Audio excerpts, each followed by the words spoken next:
Partie 2. Le département 0.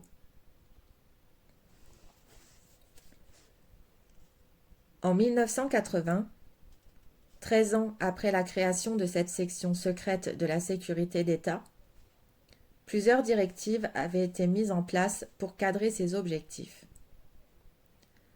Si, dans les premières années, les désorientations provoquées par le caprice de Ceausescu avaient provoqué beaucoup de confusion et des réelles difficultés d'adaptation, à la 9e année de sa création, sa structure était bien définie, avec une base matérielle assurée.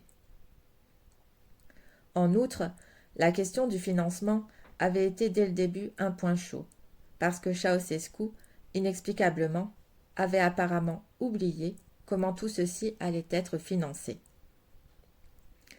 D'autre part, personne n'avait eu le courage de clarifier les choses dans le flou du commencement, car devant le dictateur, une telle question aurait été synonyme de mépris, ou au moins d'incompétence. Les deux versions auraient signifié la destruction de sa carrière et de grands problèmes existentiels pour celui qui aurait osé. La méthode était celle qui s'appliquait habituellement dans des cas extrêmes. On invoquait l'ordre absolu du chef de l'État et on cumulait les fonds de financement par le retrait de sommes sur d'autres fonds. Ce fut la solution de compromis pour les 3 premières années après la création du département. Le temps passant, les choses évoluèrent, avec la création de 2 bases secrètes. L'une était située près de la ville B, et l'autre dans les montagnes Retesa, à une petite distance de la vallée de l'Ours, qui est un nom de code. Dû au fait qu'il y avait déjà une base logistique après la mise en place du département, une nouvelle tactique avait été appliquée à partir de 1972 pour attirer les fonds grâce à des interventions diplomatiques répétées de Ceausescu. Convaincu et enthousiaste quant aux possibilités qu'offrait le développement de cette section de la Securitat, il prit les dispositions nécessaires pour que le département 0 soit soutenu financièrement par 2 sociétés offshore d'Uruguay. Dans les documents officiels, elles figuraient comme des sociétés de courtage dans le pétrole, mais en réalité étaient spécialisées dans le blanchiment d'argent de la mafia latine. Revita Unió et Nan Co. étaient les 2 sociétés qui procurèrent à la famille Ceausescu d'importantes sommes sous la direction d'un maître dans le domaine, le général Mérès, que j'avais connu personnellement. Il est probablement l'une des rares personnes qui avait deviné juste et avait bien vu, bien avant l'étape finale, la fin du communisme en Europe, la chute de Ceausescu et la façon dont cela allait se produire. « Écoute ce que je te dis, Radu » m'avait un jour déclaré le général. Il y a certaines forces inconnues qui broient les fondations de ce peuple et le nourrissent de poussière, en mettant sur le devant de la scène Ceausescu, ses impulsions, ses pulsions, l'orientation de l'économie, et cela ne vient pas de là. Personnellement, j'ai assuré l'avenir de ma famille. Notoréane de la sécurité le sait, mais je suis trop bien placé pour être trahi. Je ne pense pas que cette situation puisse se poursuivre plus de 2 ou 3 ans à partir de maintenant. Cette discussion avait eu lieu vers 1988, et je devais admettre qu'elle avait été prophétique, car le général, dans une envolée oratoire inspirée, avait supposé que Ceausescu n'allait pas s'en sortir indemne, et n'échapperait pas proprement à la colère du peuple, et que ces mêmes forces occultes, qu'il n'avait pas souhaité nommer à l'époque, allaient secrètement préparer non seulement sa fin, mais aussi la prise de pouvoir de l'État. L'évolution politique et économique du pays confirma ces dires. Le général Mérès disparut brusquement en 1989, peu avant la Révolution. Il ne pouvait pas choisir meilleur moment, car l'agitation que subissait le communisme en Europe à cette époque ne laissait plus le temps aux investigations nécessaires pour trouver le traître, comme on avait l'habitude de procéder. Certain de son immense influence et de son pouvoir occulte, agissant toujours dans l'ombre, le général Mérès ne fit jamais aucune allusion à l'endroit où il allait se retirer avec sa famille. La personnalité complexe du général le fit agir comme un pion toujours efficace et puissant, mais pratiquement invisible. Je faisais partie des rares personnes qui avaient eu accès à son entourage proche. Mais même dans cette situation, je ne savais presque rien de sa vie toujours très discrète.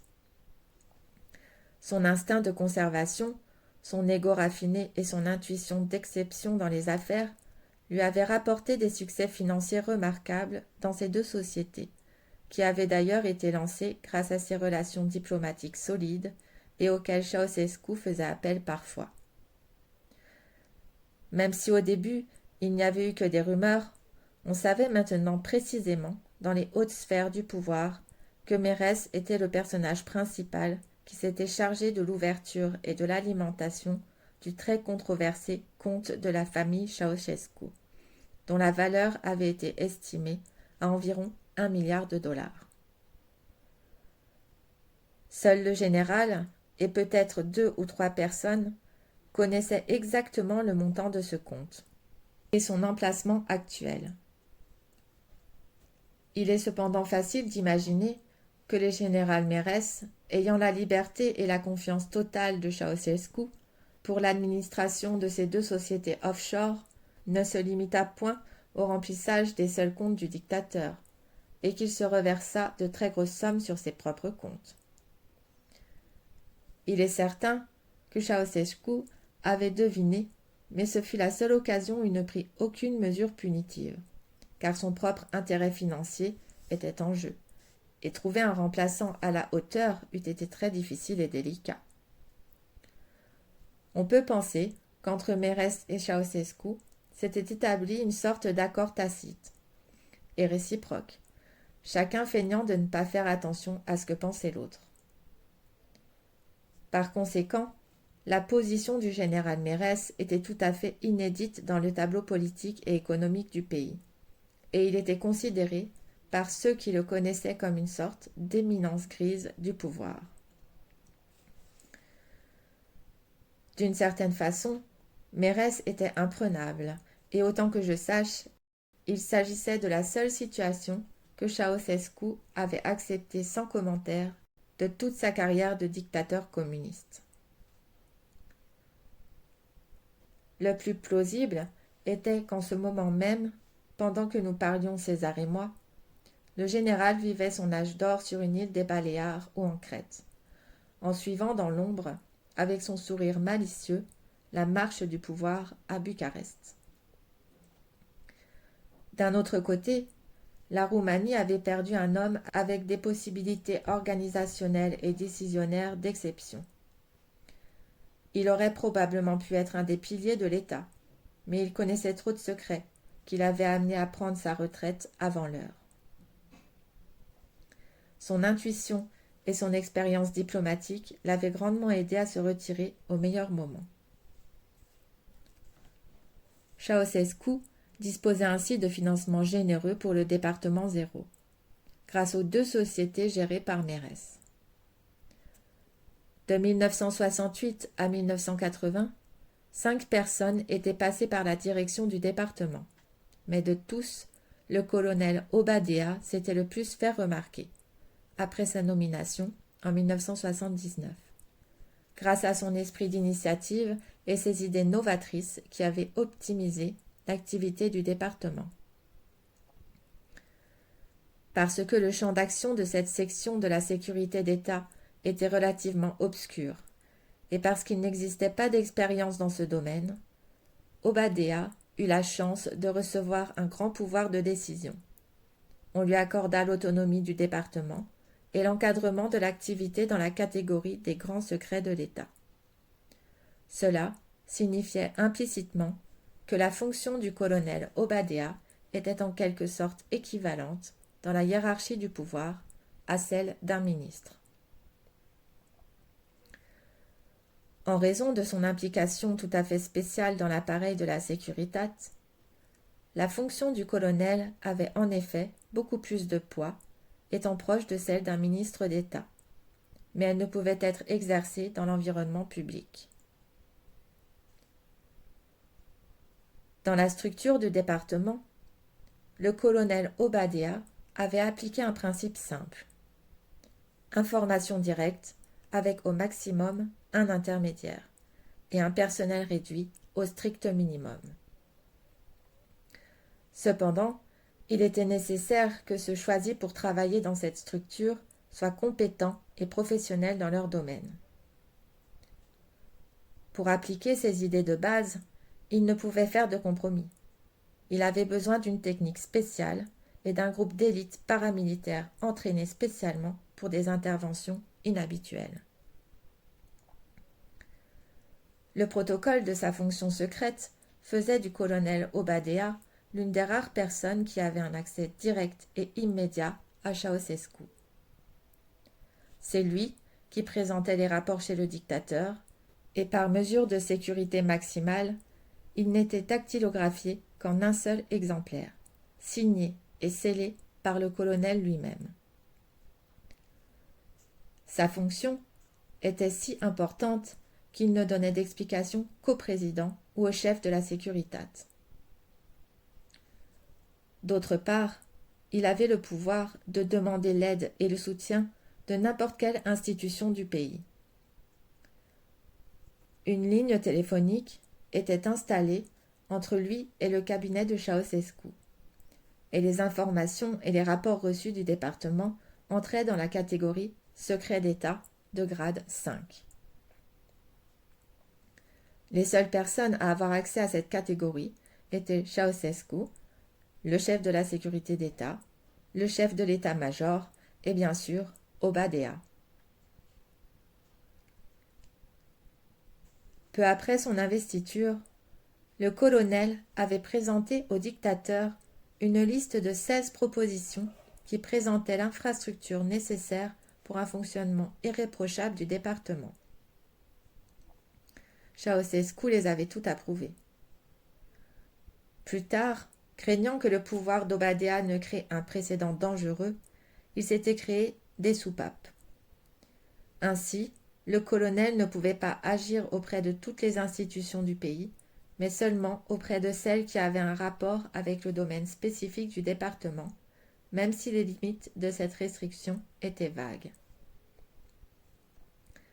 Une autre restriction imposée fut celle qu'Obadiah n'ait pas accès à d'autres secrets d'État ou à ceux de la sécurité d'État en dehors des informations provenant de son propre département.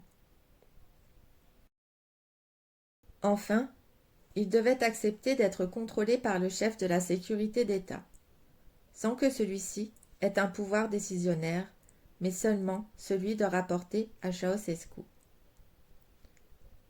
Toutefois, en raison des spécificités des activités du département 0, ces petits amendements n'avaient pas dérangé le colonel Obadiah.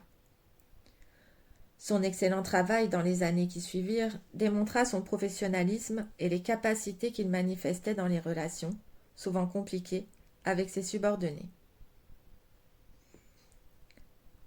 Ces mesures de sécurité extraordinaires se révélèrent très efficaces, même plusieurs années après la Révolution, et démontrèrent la solidité des bases du département 0. Je pense que même les secrets militaires ou ceux provenant de l'espionnage extérieur n'ont pas été aussi bien gardés que ceux du département 0. Les documents étaient présentés à Ceausescu comme dans le modèle suivant, avec plusieurs dates clés apparaissant dessus. Parenthèse personnelle. Nous faisons apparaître le modèle de document présenté dans le livre à l'écran.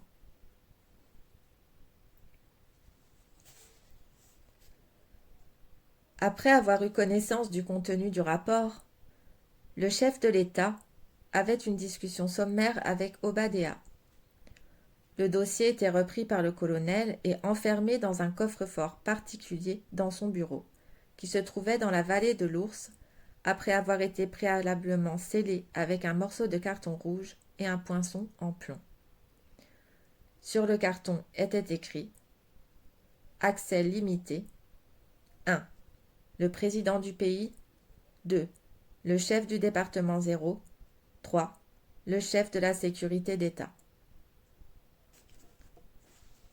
Dans le flou des départements de la sécurité, ceux de l'armée et du ministère des Affaires internes, le département 0 se distinguait comme une île à part, de type occidental, séparée de par sa spécificité des autres activités de l'État.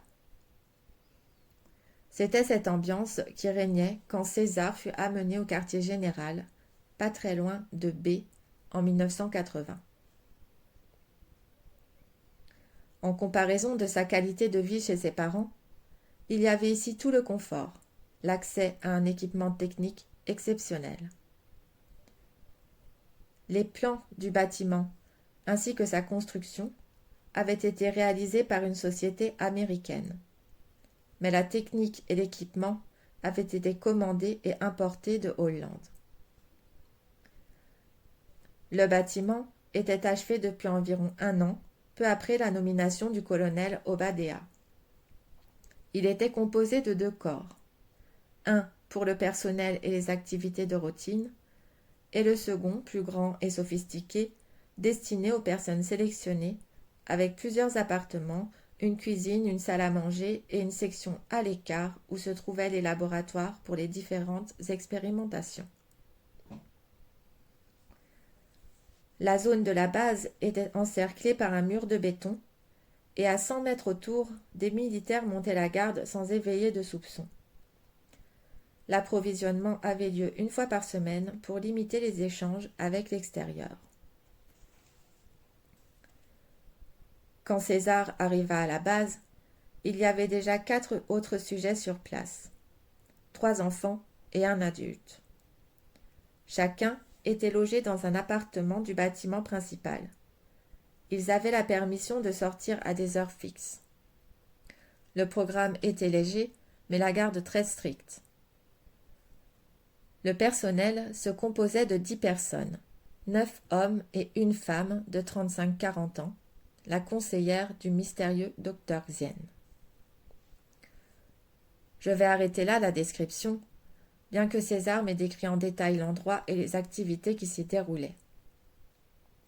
Par la suite, je fus autorisé à voir cet endroit, et je dois avouer qu'il m'a profondément impressionné.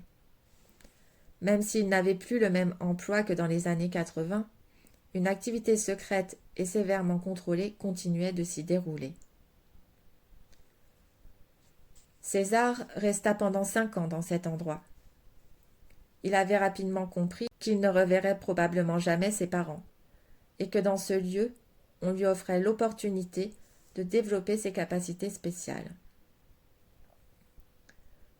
Les rencontres avec les autres résidents avaient lieu aux heures de promenade, de sport ou pendant les cours spéciaux que le docteur Zien donnait.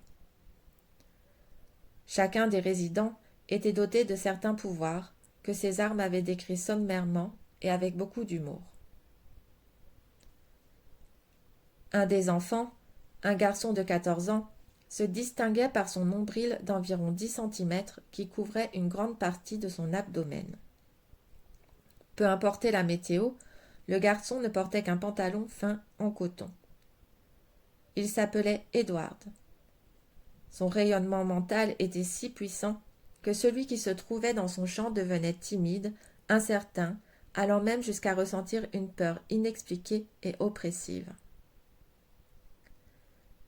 Ces sensations s'observaient quand Édouard était calme et détendu.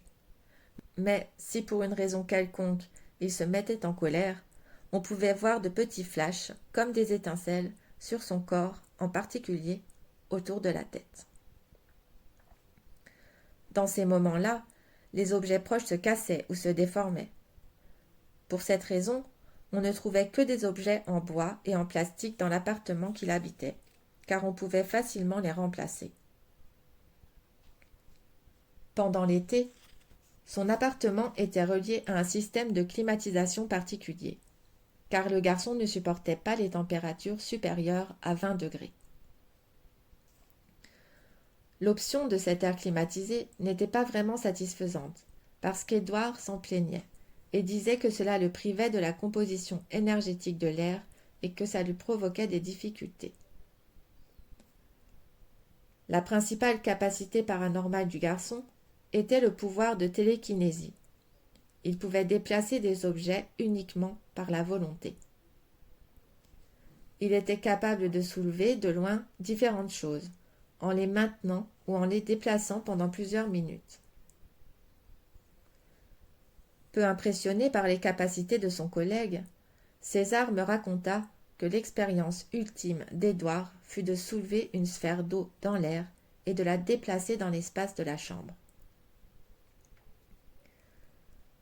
Un autre garçon, qui avait approximativement le même âge que César, n'avait rien qui sorte de l'ordinaire, mais son pouvoir était exceptionnel, car il pouvait prévoir ce qui allait se produire 10 ou 20 heures dans le futur.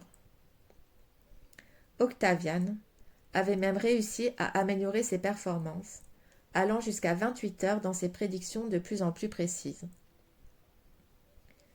Cependant, d'après ce que César m'avait dit, il ne fut jamais en mesure de dépasser cette limite. L'intérêt des fonctionnaires pour ce garçon était particulier, et il profitait d'un traitement spécial.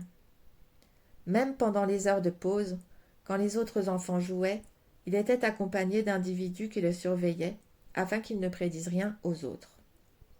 Précaution quelque peu inutile, car Octavian était toujours en retrait, pensif et même apathique. Très maigre, il était souvent coupé de toute influence extérieure. César l'avait décrit comme un garçon étrange, y compris parmi les autres, tous possédant des pouvoirs paranormaux. Cette étrange capacité à percevoir l'avenir n'était pas seulement intuitive, comme dans le cas de ceux qui lisent l'avenir dans les cartes ou le marc de café. Tout ce qui se passe dans l'univers, chaque geste, chaque action, pensée, émotion ou sentiment reste enregistré, comme sur une sorte de support, m'expliqua César, en répondant ainsi à mes incertitudes naturelles. Analogiquement parlant, c'est un enregistrement qui peut être comparé à une photographie à un instant T de la vie. Sinon, il serait impossible d'étudier le temps passé et futur. J'étais alors timidement intervenu. Mais comment est-il possible de voir le futur à partir du moment où rien ne s'est encore produit ? César sourit. Ta logique est saine. Ce que tu ne sais probablement pas encore est que le temps en lui-même est un concept illusoire. Il y a bien sûr l'énergie subtile du temps, mais elle est modulée spécifiquement par la conscience ou la perception de chaque individu. Par exemple, le même intervalle de temps, 1 heure, est perçu subjectivement différemment par plusieurs personnes, parce que certains vont avoir l'impression que le temps passe moins vite que d'autres. Les appréciations sont différentes, bien que la période de temps soit la même. Dans la conscience humaine, il n'y a que l'illusion du passé et de l'avenir, car ces concepts sont dus, à leur tour, à la perception fragmentée que les êtres humains ont sur le temps. Imagine-toi que cette forme énergétique extrêmement fine qu'on appelle temps est, métaphoriquement parlant, comme la bande d'un film. César dessina alors un schéma très simple pour que je puisse mieux comprendre. J'étais impatient d'apprendre de nouveaux secrets sur certaines réalités qui étaient jusqu'alors inaccessibles à ma connaissance. Sensible à mon attitude sincère, César avait accepté de me guider, comme un maître, à travers les ombres trompeuses qui cachaient la connaissance véritable. Parenthèse personnelle. Ici, un schéma nous est présenté illustrant les propos de César sur le temps. Nous le passons à l'écran. L'axe du temps est continu, mais les gens le perçoivent fragmenté en passé et futur. Dans l'idée générale, le présent est relatif, car le moment présent devient passé à l'instant suivant, qui devient lui-même le nouveau présent. Les gens vivent dans une bobine de film et s'identifient dans ses aspects partiels. Ils n'ont plus la perception globale de la bobine temporelle, qui est continue, mais ils perçoivent le phénomène temporel de manière fragmentée, dans le passé et l'avenir, parce que leur conscience est limitée d'un extrait à un autre de cette connaissance. Supposons maintenant que cette conscience se développe et grandit comme une sphère énorme qui prend dans son champ de perception et de connaissance l'univers entier. Cela est suffisant pour surmonter la barrière du temps, que tu vas alors voir comme un ensemble uni et éternel. Le passé et le futur perdent leur sens relatif. Celui qui expérimente ce niveau de conscience devient un observateur, détaché, ayant à sa disposition un large champ de vision. Analogiquement parlant, tu es comme un touriste dans une vieille ville. Au début, tu te balades et tu visites des endroits intéressants, car tu n'as pas la possibilité de tout visiter en une fois. Les immeubles, les gens, les voitures, les arbres t'obstruent la vue. Mais si tu vas sur un balcon en hauteur, tu peux voir la ville d'un seul regard. Peu importe la zone ou l'immeuble que tu cherches, tu le retrouves immédiatement, car toute l'agitation de la ville, même fragmentée pour ses occupants, te paraît comme un ensemble. J'espère que cette analogie est suffisamment suggestive pour mieux comprendre le problème du temps. Le voyage dans le temps n'est rien d'autre que l'expansion de la connaissance qui a alors accès à l'énergie réelle du temps. Cela est difficile à faire, et peu de gens arrivent à le maîtriser parfaitement. Il existe toutefois des étapes intermédiaires. Dans l'une de ces étapes se trouvait Octavian. Malheureusement, il a été muté dans une autre section en 1984 et je ne l'ai plus jamais revu. Bien que j'ai compris l'essence de ces explications, il restait encore quelques zones d'ombre. Par exemple, ce n'était pas clair de savoir comment on pouvait développer sa conscience afin que, par la simple volonté, on puisse immédiatement percevoir un fragment du temps. Dès que ces problèmes surgirent dans mon esprit, et alors que je me préparais à poser la question, la réponse de César arriva spontanément. Pour réaliser un véritable déplacement dans le temps au niveau de la conscience, on a besoin d'une connaissance de finesse exceptionnelle.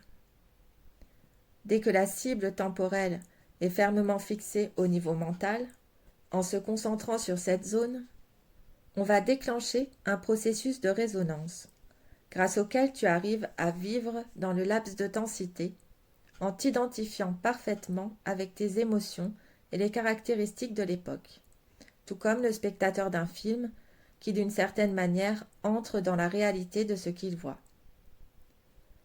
En d'autres termes, tu vois, tu sens, tu goûtes et tu touches comme tu le fais habituellement dans ta tranche de temps. Seulement, les sensations ressenties sont propres à ce moment, car elles se sont déjà passées. C'est une certitude que l'expérience du déplacement dans le temps est véritable, et pas seulement une illusion de l'imagination débordante de l'esprit. Il y a bien sûr la possibilité du voyage dans le temps physiquement parlant, mais la façon dont elle peut être réalisée implique des explications complexes. En outre, la motivation d'un tel voyage doit être très importante, parce que les interférences peuvent être très importantes également. Pour l'instant, j'étais satisfait de ces explications, mais dans mon fort intérieur, je me disais que j'allais essayer d'expérimenter ces réalités fascinantes. Le temps passé dans ce centre avait permis à César de faire des progrès remarquables en développant ses capacités de perception et celles de l'action subtile. Une de ces expériences spirituelles extraordinaires était connue de l'énigmatique docteur Xian, qui l'avait guidé avec compétence et beaucoup d'attention pendant les moments difficiles. Le docteur Xian et son assistante disparurent mystérieusement peu après la révolution de 1989, sans que personne ne sache l'expliquer.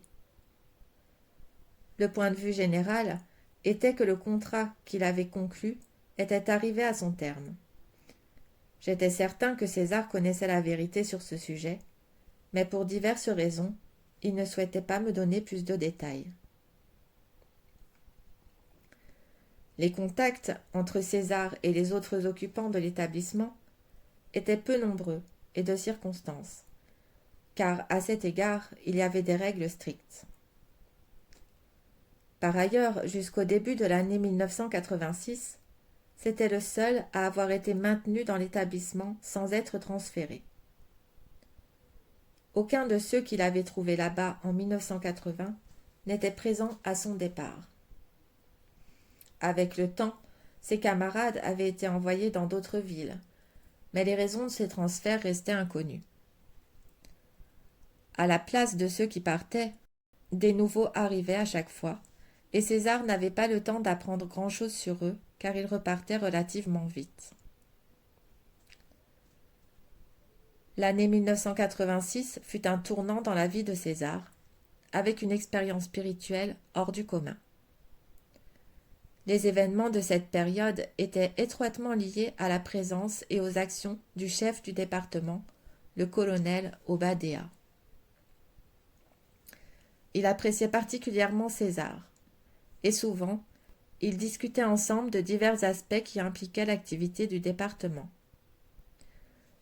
Bien qu'il fût adolescent, César ne correspondait pas au modèle associé à cet âge. La vie et l'expérience acquise dans le cadre de ce département avaient d'autres normes, très supérieures à celles de la société extérieure. L'endroit était comme tout droit sorti d'un monde parallèle, dans lequel les lois physiques, les concepts et les idées de ses habitants ne respectaient pas les normes de la société. Il est vrai que dans sa formation de commandant au département 0, le colonel Obadéa s'attardait particulièrement sur les aspects d'ordre militaire, de sécurité, administratif et même politique concernant la structure organisationnelle dont il avait la charge. Mais il connaissait précisément le dossier secret de chaque sujet, et il vivait avec intérêt l'activité et les réalisations de ceux qui étaient amenés là. Obadéa était l'une des rares personnes de la Securitate à cette époque qui possédait un esprit ouvert et une conduite morale d'exception. Il était très habile dans les jeux politiques qui confrontaient différentes forces et différents intérêts, et les événements ultérieurs allaient démontrer que les plans et les idées du colonel seraient appliqués. Mais n'allons pas trop vite. En 1986, Obadéa était en conflit d'intérêts avec le général en chef de la sécurité d'État, qui ne voyait pas d'un bon œil l'indépendance du département. Il avait déjà procédé à plusieurs contrôles de la base du département 0, sans aucune justification. Cela lui permettait d'attaquer la position d'Obadéa vis-à-vis de Ceausescu, en redirigeant des rapports qu'il présentait au dictateur avec des conclusions toujours négatives. L'idée était de faire destituer Obadéa de ses fonctions et d'assimiler le département 0 à la structure globale de la sécurité d'État, ce qui lui aurait permis de devenir décisionnaire dans ce département. Ce plan était rudimentaire et dépourvu de finesse. Même Ceausescu, connu pour sa suspicion, ne l'avait pris au sérieux, mais il y avait néanmoins des tensions. Par conséquent, Obadéa devrait agir prudemment et tout faire pour tromper la vigilance de son supérieur hiérarchique, qui était le général en chef de la Securitate. Cette année-là, le colonel prit une surprenante décision. César irait visiter sa famille, justifiant cela par une instabilité émotionnelle chez le sujet, instabilité qui devait être atténuée.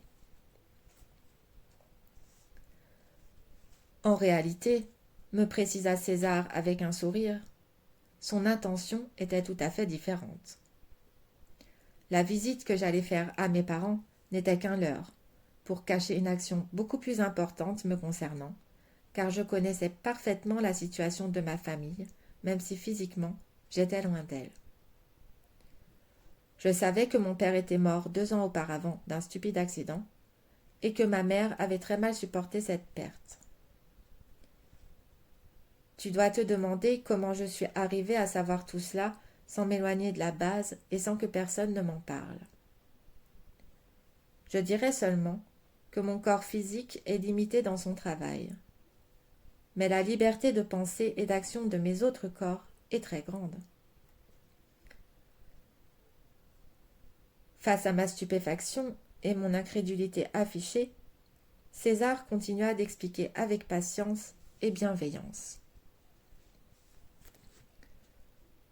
Tes doutes sont dus à l'ignorance de certaines réalités essentielles. C'est comme si tu avais un manteau avec plein d'argent caché dans sa doublure et dont tu ignores l'existence. Tu continues de porter ce manteau, mais tu fais la manche tous les jours pour vivre. Je pense que tu as compris que je ne suis pas juste un corps physique. L'expérience va sans doute te prouver cette réalité. C'est alors que tu découvriras qu'un autre corps, plus flexible et léger, est à ta disposition pour ainsi te dévoiler d'autres secrets. Bien entendu, ce corps, de nature plus subtile que le corps physique, est gouverné par certaines lois et restrictions, parce qu'il existe des structures insoupçonnées de notre être. Comparée au corps physique, elle se trouve dans une dimension nommée astrale par les occultistes. L'acquisition de la capacité à être conscient de ton corps astral, au même titre que de ton corps physique, est un processus relativement facile pour certaines personnes et implique un certain degré de purification et d'élévation de la conscience à ce niveau. Il y a beaucoup d'êtres humains qui ont vécu au moins une fois une telle expérience, appelée par les spécialistes dédoublement astral conscient ou expérience extracorporelle. Une telle expérience peut arriver accidentellement, par exemple suite à une forte émotion, pendant le sommeil quand on est conscient de rêver, ou par la volonté à n'importe quel moment, mais c'est plus difficile à obtenir. Certaines personnes qui ont atteint un haut degré de capacité physique et spirituelle sont pleinement conscientes des actions de leur corps astro, alors même qu'ils vivent et agissent normalement dans leur corps physique. Toutefois, cela implique un niveau très élevé de développement de la conscience individuelle dont on ne parle pas pour l'instant.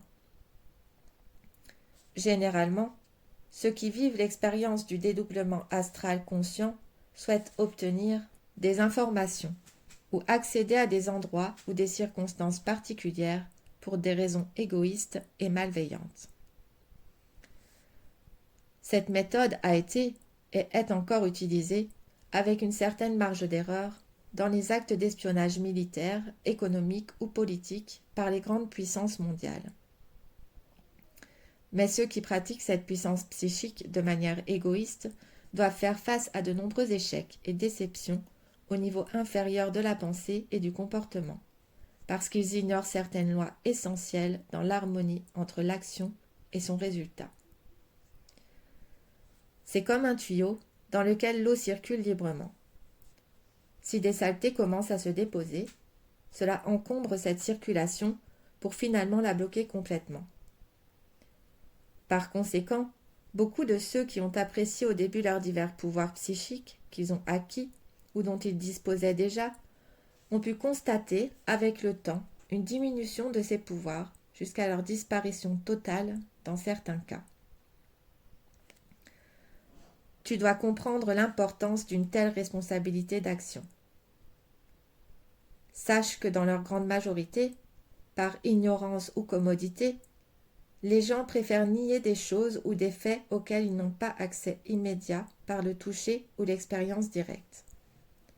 Rares sont ceux qui, en raison d'un certain degré d'élévation, comprennent que la liberté d'action qu'ils ont, par exemple par la projection astrale consciente, est une réalité qu'ils doivent utiliser de façon constructive et non égoïste.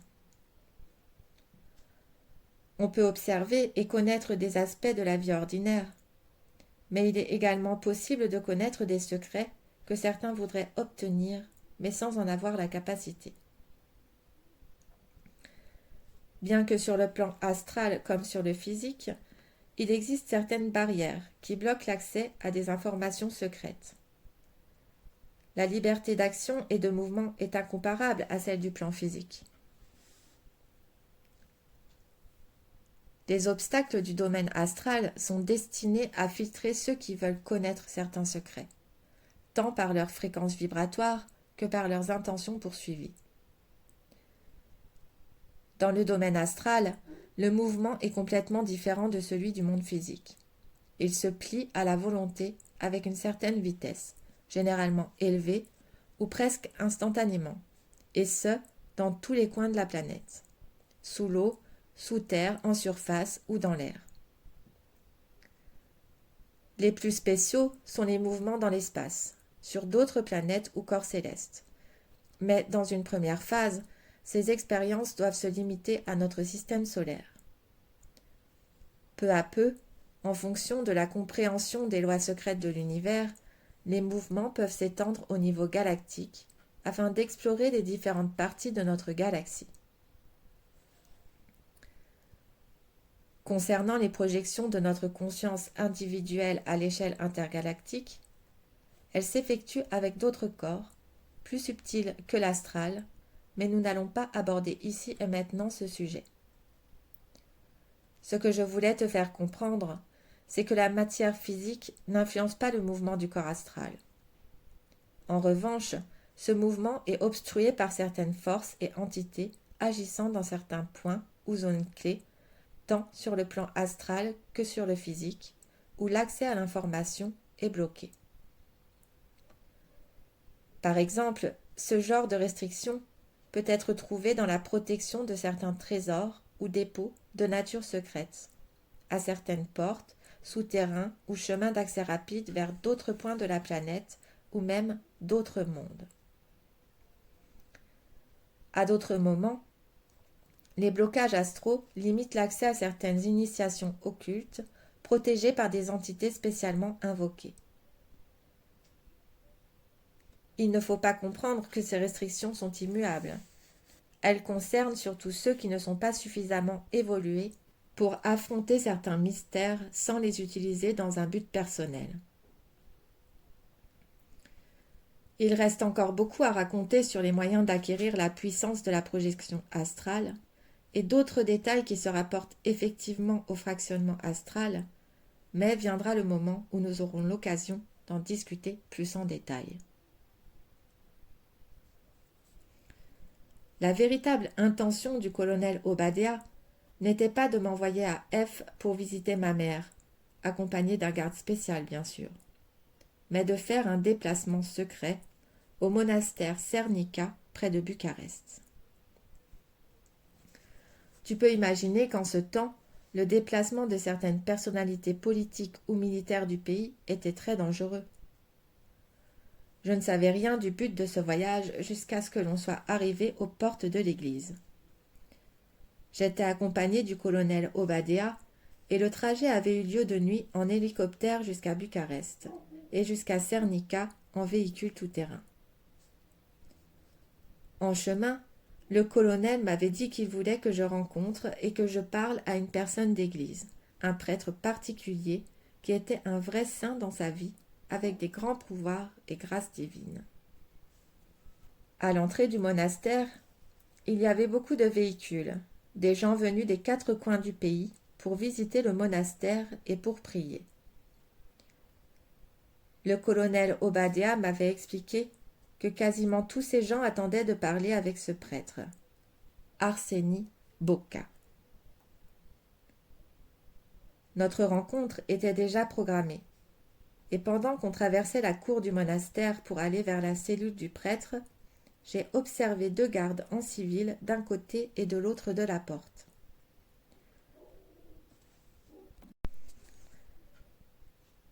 Les deux gardes étaient là pour s'assurer que nous n'allions pas être dérangés pendant notre discussion.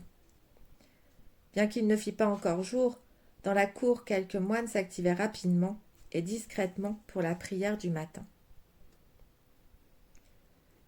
Avant d'entrer dans la cellule du prêtre, Obadéa me dit « La seule chose que je te demande est de parler très ouvertement avec le père Arsénie.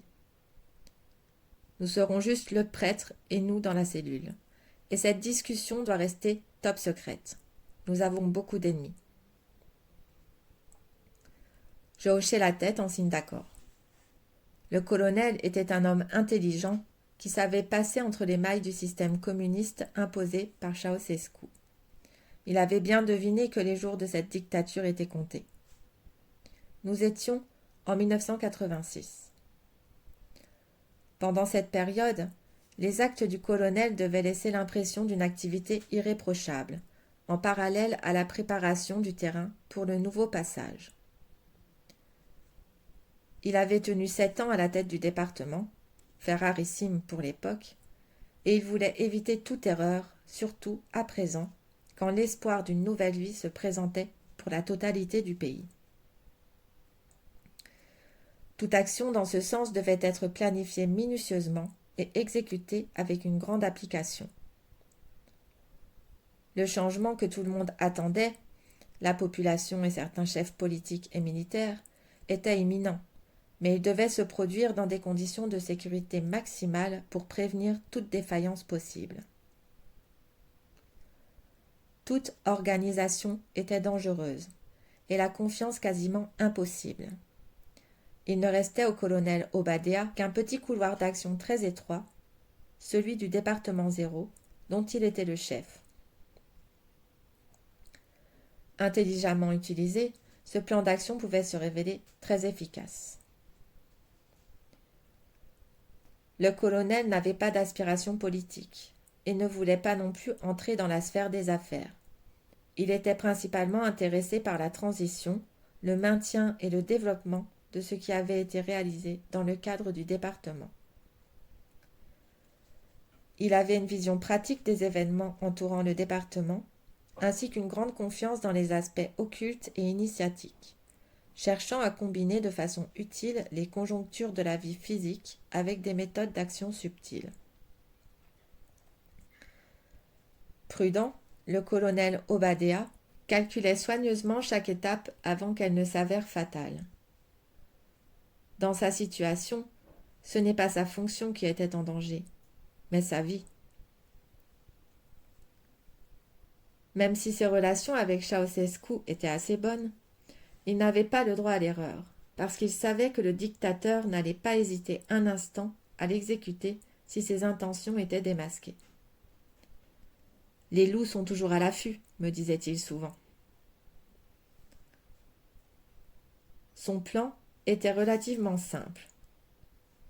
Si certains étaient surpris par sa visite à Cernica et posaient des questions, tout serait justifié par la particularité de l'activité. Il invoquerait des vérifications et des expérimentations très secrètes. Si tout se déroulait normalement, le mystère de notre conversation avec le père Arsénie ne serait connu que de 3 personnes. Le prêtre allait mourir 3 ans plus tard, en 1989, peu avant la Révolution. Il ne restait plus que moi, et j'étais une source relativement verrouillée vis-à-vis du monde extérieur. Dans le cadre d'une enquête approfondie, les choses n'auraient pas été si simples, mais le choix du colonel semblait le moins dangereux. Ce qu'il faut comprendre, c'est que cela a pris près de 6 ans à Obadéa pour se décider à me faire confiance. Je suis certain qu'il a étudié attentivement les fiches du docteur Zien me concernant, en m'observant discrètement dans différentes situations, en me soumettant indirectement à certains tests. Cela explique le fait que je n'ai jamais été muté de la base B, comme c'est arrivé à tous mes camarades. À Cernica, j'ai compris qu'Obadéa avait pour but de me préparer en secret, de me former pour certains projets d'avenir. Cette initiative était facilitée par le fait qu'à mon tour, j'avais sympathisé avec le colonel et sa nature sincère. Ce que César me racontait réveilla en moi des sensations inattendues. J'avais entendu parler du grand saint Arseni Boca de Transylvanie, du monastère Sambata, et je savais qu'il avait été persécuté par le régime communiste. Les dires sur sa grâce divine et ses pouvoirs avaient fait le tour du pays, mais tout était étouffé par l'idéologie typiquement communiste. Afin d'éviter que les gens ne viennent en masse se faire bénir chez le prêtre, les autorités le déplaçaient secrètement dans divers monastères ou l'empêchaient de parler aux gens. Le père Arseni venait très rarement au monastère de Cernica. Des rumeurs disaient que sa présence occasionnelle dans ce monastère était due à l'intervention de personnalités politiques de l'époque, voire de la direction du pays, afin qu'il puisse lui parler sans prendre de risques. C'était un fait connu que les politiques allaient le voir en secret, même quand il n'était pas à Cernica. Dans le cas du déplacement du colonel Obadea et de César à Cernica, le problème était différent. César n'était pas celui qui avait demandé à rencontrer le père Arseni, et ce n'était pas lui non plus qui voulait apprendre quelque chose du prêtre. César avait déjà vécu certaines expériences spirituelles très profondes, ce que le prêtre devina immédiatement. La rencontre fut aussi étrange et énigmatique que l'on peut imaginer. César reprit le cours de son histoire.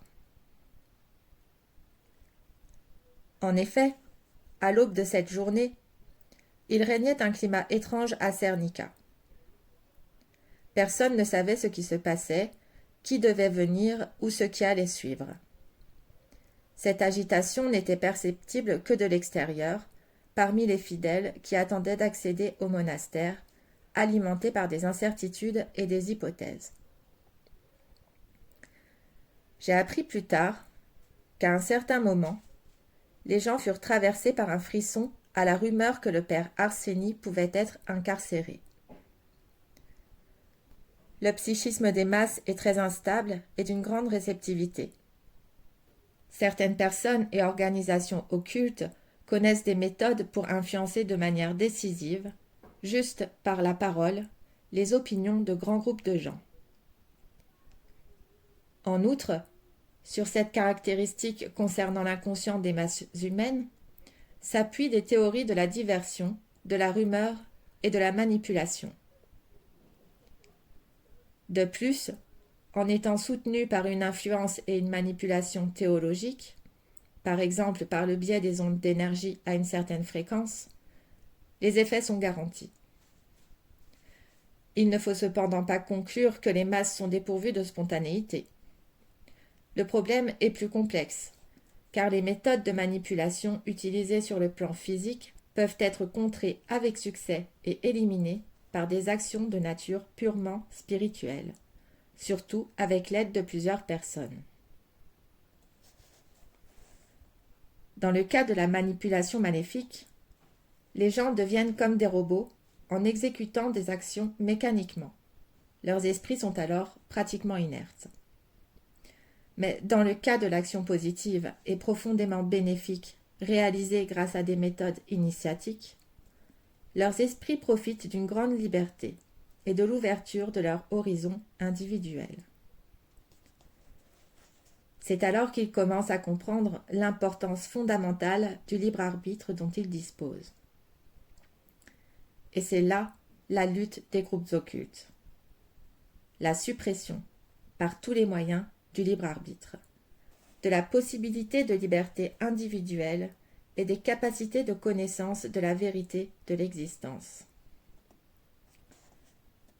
Si tu as la curiosité d'analyser au moins une partie du système social actuel d'information et de gestion dans le monde, tu seras en mesure de constater que tout est fait dans le but de supprimer, fermer ou limiter l'individu, non pas dans le but de son développement et la connaissance de sa liberté, comme on le laisse croire à travers de faux slogans. Ce n'est pas maintenant que nous allons développer ce thème très important duquel dépend le futur de l'humanité. Mais je te dévoilerai d'autres aspects pour que tu puisses comprendre le système complexe mis en place pour la domination du monde. Pour l'instant, je me contenterai de te dire que le microbe qui engendre la maladie fatale dans l'existence humaine est l'ignorance, maintenue par certains groupes occultes, mais aussi le manque de volonté individuelle pour surmonter cette maladie. Je vais maintenant revenir à ma rencontre avec le père Arseni Boka. Très concentré sur son histoire, César changea de position sur sa chaise et continua. J'ai fait une parenthèse sur le fait que les gens avaient commencé à reprendre des rumeurs aberrantes. Mais la vérité est beaucoup plus simple. Je ne vais pas te raconter ma conversation avec le prêtre qui a duré plus de 3 heures. Le colonel, apprenant certains aspects de son existence dans le futur, avait progressivement abandonné le masque inflexible qu'il avait pris au fil du temps en raison de sa déformation professionnelle. Je peux te dire qu'Arseni Boka faisait partie de cette catégorie d'hommes sages qui, même s'ils ont leur corps physique sur terre, ont déjà établi leur conscience dans les cieux. Cet homme m'a réellement laissé une forte impression. Tous les pouvoirs et la force que j'avais ou que j'avais vus chez d'autres ne valaient rien face à cette grandeur brillante, pure et divine qui émanait du visage du prêtre. Sa sainteté et son pouvoir de pénétration dans l'esprit et l'âme de l'homme étaient extraordinaires et se produisaient instantanément quand tu étais en sa présence, et déclenchaient dans ton propre corps une sorte de joie et d'aspiration qui te poussait à t'offrir délibérément à cet homme. C'était un sentiment ineffable, avec des liaisons directes avec le ressort spirituel de notre être, qui est éternel, pur et indestructible. Métaphoriquement, si l'on associe le chemin vers cette source mystérieuse avec le creusement d'un puits, alors tu sais que l'eau froide et limpide que tu vas atteindre est comme l'eau de vie que tu vas boire dans l'éternité. Arseni Boka avait l'étonnante influence subtile qui te fait induire spontanément la présence de cette eau au plus profond de ton être, bien avant que tu ne l'atteignes. Naît alors en toi un sentiment d'amour et de dévouement qui te laisse entrevoir le niveau spirituel de la grâce divine que le prêtre avait atteint. Parce que moi-même, j'étais capable de sentir et de connaître des limites suffisamment étendues, je n'ai eu aucune difficulté à comprendre les nuances très fines du rayonnement physique que manifestait Arseni. Sa connaissance était instantanée, et si profonde qu'elle provoquait chez son interlocuteur de réelles expériences cathartiques qui apparaissaient conformément aux possibilités et aspirations de chacun. La sensation que j'ai eue à ce moment est proche d'un profond sentiment de connaissance, indissociable d'une forme d'amour pur et innocent. Mais je ne souhaite pas développer mes impressions pour ne pas rentrer dans des observations de nature métaphysique qui ne te serviraient à rien et que je ne suis même pas sûre que tu puisses les comprendre. Habituellement, on commence à comprendre après quelques recherches dans cette direction. La majeure partie des gens sont fixés sur la routine journalière de leurs activités modernes et ce genre d'idées comme par exemple la relation entre la connaissance et l'amour leur semble aberrant et fou, et dans le meilleur des cas, on essaye de te persuader que tu es dans l'erreur. Ces personnes meurent de soif sans s'en rendre compte. Le père Arseni avait une expression de vie infaillible, comme celle de quelqu'un qui arrive à vivre dans un bonheur absolu et d'une rare pureté. Selon la capacité de compréhension de chacun, ceux qui l'entouraient pouvaient ressentir une légère sensation de ce bonheur qui l'entourait, tel un diapason qui vibre seul quand il est près d'un piano qui joue la bonne note. La bonne influence, la patience et la compassion peuvent transformer les âmes les plus sombres. Le colonel Obadéa avait ressenti dès le début l'influence mystérieuse et subtile du père Arseni. Avec une bonté sans fin, Arseni Boca l'a conseillé sur la façon de procéder pour éviter les événements à venir. Mais en ce qui me concerne, longtemps après être entré dans la petite pièce, j'ai réalisé qu'il ne m'avait même pas regardé, comme si je n'existais pas. Pendant ce temps, le colonel écoutait, stupéfait par les paroles du saint homme. Environ une demi-heure plus tard, il s'est tourné vers moi et m'a dit que, dans mon cas, il n'était pas nécessaire de s'exprimer, car j'avais trouvé moi-même la lumière qui allait m'aider à m'en sortir. Il a ensuite détaillé avec précision la façon dont Obadéa et moi allions devoir travailler pour réussir nos actions futures d'une grande importance, détails qui surprendront le monde entier 20 ans plus tard.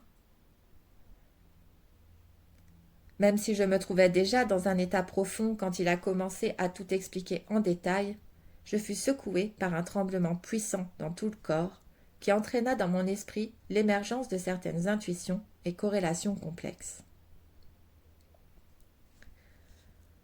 À ce moment, César s'arrêta quelques instants, pensif.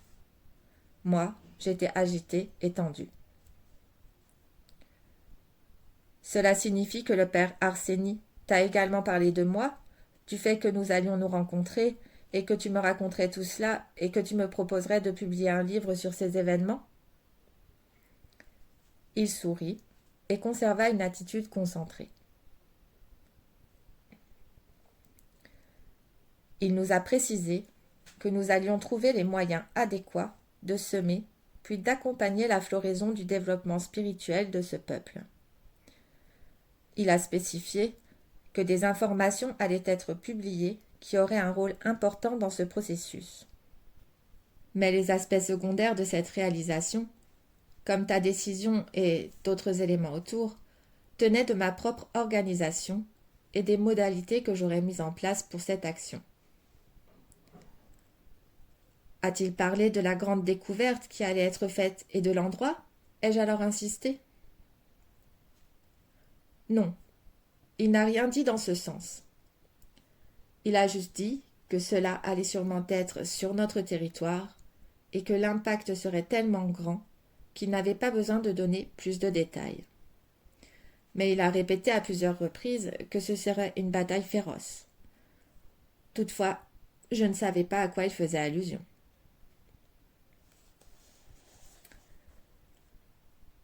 Je peux dire que les prédictions du père Arseni furent très précises. Comme on le verrait plus tard, l'hallucinante découverte fut faite en 2003, 17 ans après cette mémorable rencontre. Elle fit en effet trembler les fondations politiques, scientifiques et religieuses d'une grande puissance telle que les États-Unis.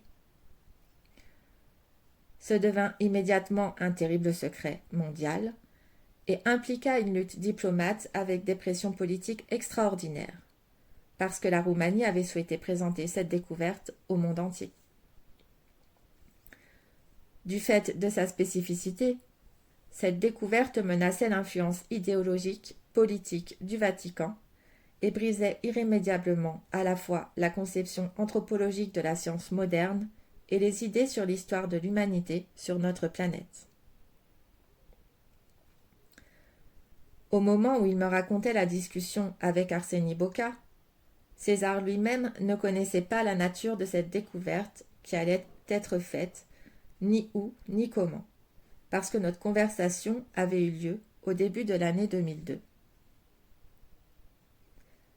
La façon dont les éléments s'accélérèrent, les incroyables connexions et les sources qui contribuèrent à cette découverte me permettent maintenant, alors que j'ai connaissance de tous les éléments impliqués, d'avoir une vision fascinante de l'ensemble, de l'engrenage étonnamment complexe qui a conduit à l'instant fatidique de la découverte. Cette découverte semble être un point de départ, comme un premier arrêt capital sur la voie de la transformation de la conscience de l'humanité, d'autant plus remarquable du fait qu'elle s'est produite en Roumanie. Comme on le verra par la suite, la découverte ne fut que l'antichambre d'autres réalités plus troubles, que César et une équipe de spécialistes américains et roumains allaient étudier dans le cadre d'une grande expédition réalisée en 2003, d'octobre 2003 à juin 2004. Pour avoir été sur le lieu de la découverte, je connais en détail la nature et les localisations de l'expédition effectuée. Je savais que César prendrait contact avec moi peu de temps après et que j'aurais les détails nécessaires, et que la publication de ces informations serait très controversée. Initialement, l'État roumain avait souhaité partager cette découverte avec le monde entier et la mettre à disposition des chercheurs. On avait pensé que ce n'était pas un problème d'intérêt national, mais mondial. La lutte menée en coulisses pour empêcher la divulgation fut d'une force exceptionnelle et menée par l'intervention majeure des États-Unis. Les échanges diplomatiques, les arguments pour et contre, les promesses et les menaces durèrent environ 2 mois, d'août à septembre 2003. Suite à un accord top secret signé entre les deux pays, la Roumanie s'engagea à ne pas divulguer au monde entier la découverte réalisée sur son territoire. Il est probable que son entrée précipitée à l'OTAN au printemps 2004 fit partie du paquet de compensation pour cet engagement. Dans ce contexte, l'installation de bases militaires américaines sur le territoire roumain deviendrait une certitude dans les années suivantes, constituant ainsi un rempart puissant autour des monts Bucégi. Les détails en sont complexes et secrets. Je ne connaissais pas encore les avantages obtenus par notre pays dans ses rapports bilatéraux avec les États-Unis.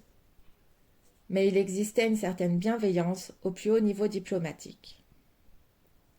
Toutefois, les mouvements en coulisses des États-Unis durent se dérouler avec une grande précaution, pour ne pas attirer l'attention des autres États qui ne pouvaient comprendre l'intérêt subi des États-Unis pour la Roumanie. Le secret de la découverte était quasiment absolu. Je n'avais jamais vu cela, la charge de sa protection étant assurée en grande partie par les Américains. Je décrirai ces questions en temps voulu, mais je peux déjà affirmer qu'il n'existait aucun document, écrit, filmé ou photographié, ayant quitté la zone de la découverte. Un immense hangar souterrain fut construit pour le stockage des documents et la manipulation de l'équipement technique. C'était une véritable usine, complètement équipée, et l'idée de sa construction s'est avérée très inspirée. Selon les informations que je détenais, la Roumanie n'avait pas pris un engagement ferme concernant la protection du secret de cette grande découverte, mais je ne connaissais pas entièrement les termes de cet accord. Actuellement, les méthodes employées pour garder ce secret sont la désinformation et l'absence de toute preuve matérielle. La réalisation n'en est pas évidente, mais selon moi, elle a été menée avec succès. Or, cela ne pourra pas continuer longtemps. Nous examinerons cet aspect après avoir présenté les éléments qui ont conduit à cette découverte d'exception sur le territoire roumain.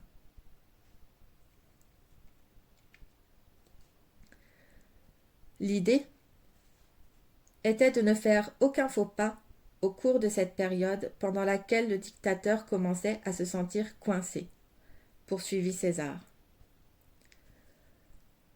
Le père Arseni nous expliqua ensuite que Ceausescu lui avait rendu visite 2 fois, en secret, et en prenant toutes les précautions nécessaires. La dernière visite datait de quelques mois à peine. Il voulait connaître l'évolution de son pouvoir au sein de l'État, car il apparaissait des signes inquiétants d'instabilité du système politique, économique et social, à la fois dans le pays et également ailleurs au sein du bloc communiste. Le moine lui spécifia alors que s'il continuait à conduire le pays avec les mêmes méthodes inhumaines, il perdrait sa vie soudainement et de façon violente. En apprenant cela, Ceausescu s'énerva terriblement, et il fit une crise d'hystérie qui n'impressionna guère Arseni Boca. Il menaça le prêtre et partit furieux et bouleversé.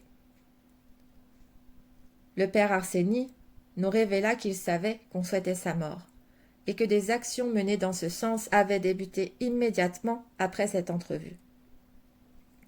Il nous avoua également qu'il allait partir bientôt dans le royaume du Père Céleste en quittant ce monde, à cause d'un complot ignoble dont le but serait de l'empoisonner. Cependant, il n'empêcherait pas ce projet, car sa mission spirituelle sur terre serait achevée. Puis il sortit d'une malle un livre épais et très usé, écrit en grec ancien, qui lui venait des saints chrétiens du mont Athos. Dans ce livre, nous dit le père Arseni, se trouve la description de l'hydre au souffle empoisonné, qui cherchera par tous les moyens d'empêcher la lumière et la volonté divine. Vous devez faire face à cette menace avec sagesse, et la sagesse vous sera donnée à vous et à beaucoup d'autres pour repousser le mal. Vous verrez et comprendrez la souillure partout autour de vous, au travail, dans les magasins, dans les institutions publiques, en particulier la politique. Malheureusement, elle va se faufiler au sein de l'Église même, en souillant les âmes. Les gens vont quasiment perdre tout espoir. Seulement, ceux qui garderont leur foi seront sauvés, et grande alors sera la gloire de Dieu sur eux. Le père Arseni développa ensuite le projet et déclara que le travail diabolique n'était pas propre à notre époque, mais qu'il existait depuis l'Antiquité, depuis des centaines, voire des milliers d'années, en préparant le terrain pour la lutte finale qui approchait. Le plan du travail diabolique était minutieux, et grâce au pouvoir de l'argent et des vices comme le mensonge, la tromperie, l'intrigue et le meurtre, ceux qui les pratiquaient avaient presque atteint leur but, qui était le contrôle et la domination du monde. Ici, cependant, le père fit une déclaration inattendue, qui eut le don de nous choquer dans une certaine mesure. Il déclara que, paradoxalement et en peu de temps, l'attention du monde se concentrerait sur notre pays en raison des changements extraordinaires qui se produiraient et aux signes spécifiques qui dépasseraient de loin la puissance limitée de la compréhension des connaissances matérialistes. Arseni Boca précisa également que tout serait la volonté de Dieu, car tout était cyclique et devait retourner d'où il avait commencé. Hébété, j'écoutais César. Son histoire venait à l'encontre de toute logique, et toute personne l'aurait reçue avec prudence. En ce qui me concernait, même si j'avais une grande confiance en César, ces affirmations rentraient difficilement dans mon esprit.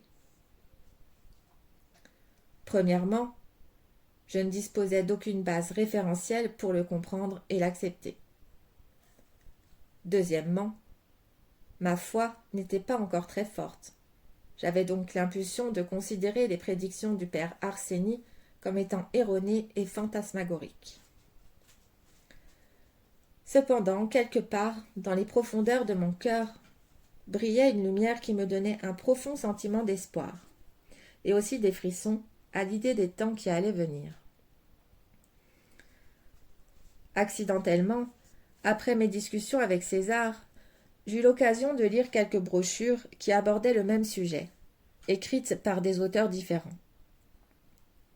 Je fus obligé de remarquer avec une certaine tristesse que l'attitude des différentes personnalités ou gens de la haute société de Bucarest ou de l'élite intellectuelle roumaine était particulièrement ironique ou, au mieux, indifférente.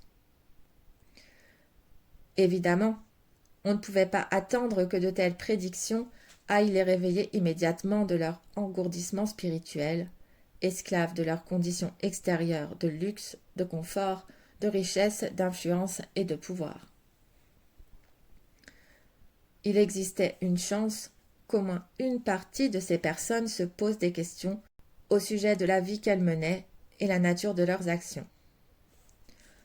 En d'autres termes, il existait une chance pour eux de devenir plus matures et plus responsables, car il est bien connu que la transformation des conditions de l'existence implique principalement la transformation de la conscience individuelle. Cela est réalisable grâce à une vision supérieure de la perception de l'existence, déterminée par des principes et idéaux complètement différents de ceux qui sont impurs, ignobles et grossiers. Les moyens les plus efficaces pour parvenir à une transformation rapide de la conscience, même à l'échelle nationale ou mondiale, sont l'amour et l'altruisme dans leur forme pure et non dissimulée. Pour les plus sensibles au cœur pur et aux intentions généreuses, cette simple observation est un argument de bon sens qui soutient implicitement la foi qu'ils portent dans leur cœur. Mais pour les orgueilleux, les matérialistes et les égoïstes, une telle idée n'est qu'une blague, au mieux un signe d'inadaptation aux réalités actuelles, de ceux qui soutiennent que l'on peut aimer de façon sincère et aider son prochain dans le besoin sans rien obtenir en échange. Cela va à l'encontre des idées qu'ils ont sur la vie et la façon dont ils vivent. Dieu et les choses saintes n'ont aucune place dans leur vie. Les questions du culte, les religions, l'Église et de façon générale les aspects spirituels sont vus dans leur grande majorité comme une sorte de remplissage nécessaire à l'équilibre d'une société. Alors que je réfléchissais à ces questions, César reprit son discours. Le père Arseny a pointé précisément les principaux problèmes qui se produiront dans un avenir proche en Roumanie, mais nous a conseillé de ne pas abandonner le chemin entamé, quelles que soient les difficultés que nous rencontrerions. Ce qui m'a alors frappé était qu'il parlait toujours au pluriel sur ce que moi je devais accomplir avec Obadéa, considérant que c'était normal. L'avenir confirmerait avec éloquence qu'il avait raison. À la fin de la rencontre, il regarda fixement le colonel en lui disant « Merci d'avoir eu foi dans ton cœur et d'avoir suivi l'appel reçu dans ton rêve. Partez maintenant, et que la gloire de Dieu soit avec vous. » Après être reparti, le colonel Obadéa m'expliqua qu'une semaine auparavant, il avait eu un rêve étrange, où le père Arseny lui était apparu entouré d'une lumière aveuglante et lui avait fermement demandé de venir le voir en ma compagnie au monastère de Cernica. À partir de ce moment, une foi puissante envahit mon cœur, ainsi qu'un état de bonheur délicat qui ne m'a jamais quitté. Ce qui a suivi, pendant les entraînements secrets à la base de B, n'ont fait que me préparer au mieux aux événements qui allaient influencer ma vie pendant les 15 années suivantes.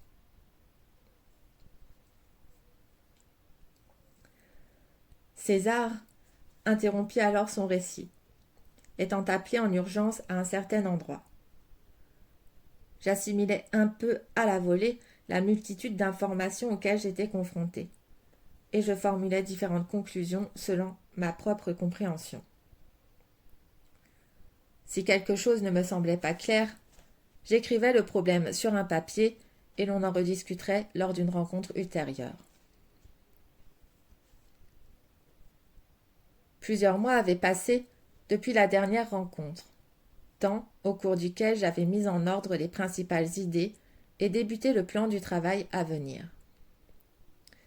J'avais lu plusieurs livres sur des sujets ésotériques et spirituels, cherchant toujours à garder une position équilibrée dans l'appréciation des diverses idées présentées.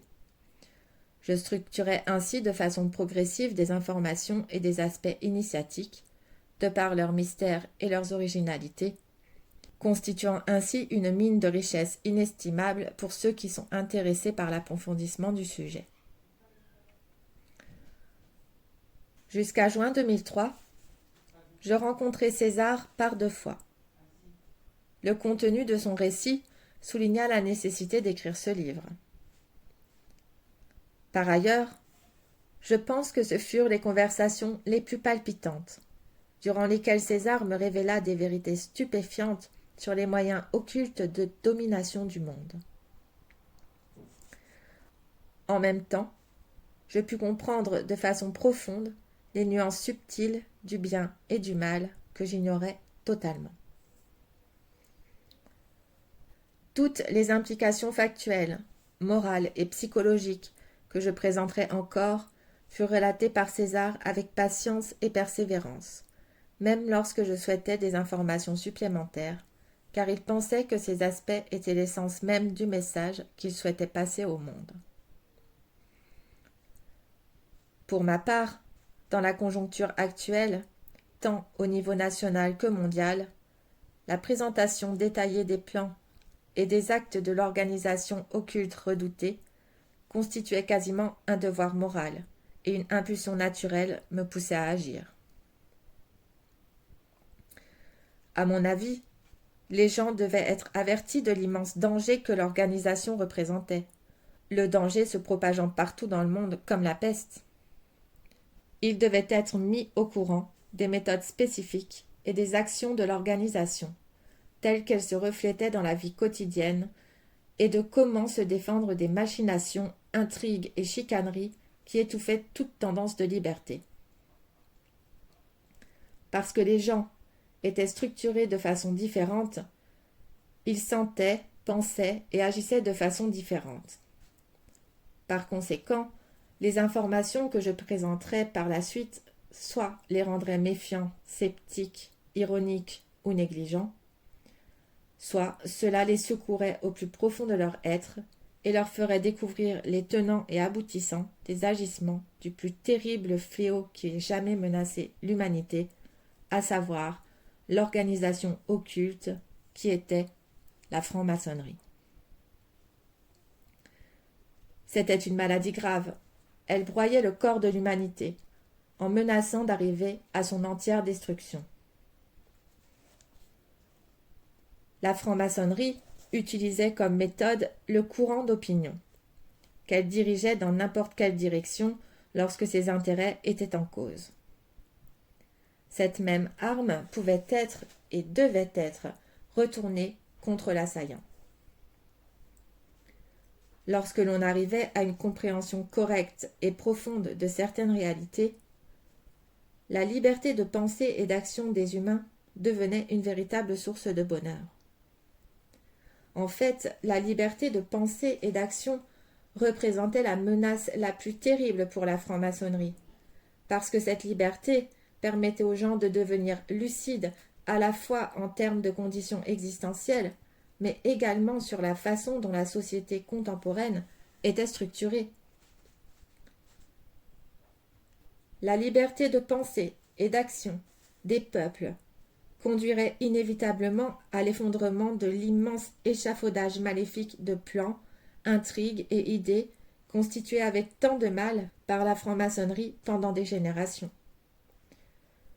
Ce nécessaire réveil de l'humanité face à la réalité dans laquelle elle se trouvait se synchroniserait avec la grande transformation et le passage de la planète entière vers une nouvelle ère, celle de la vérité et de la connaissance spirituelle.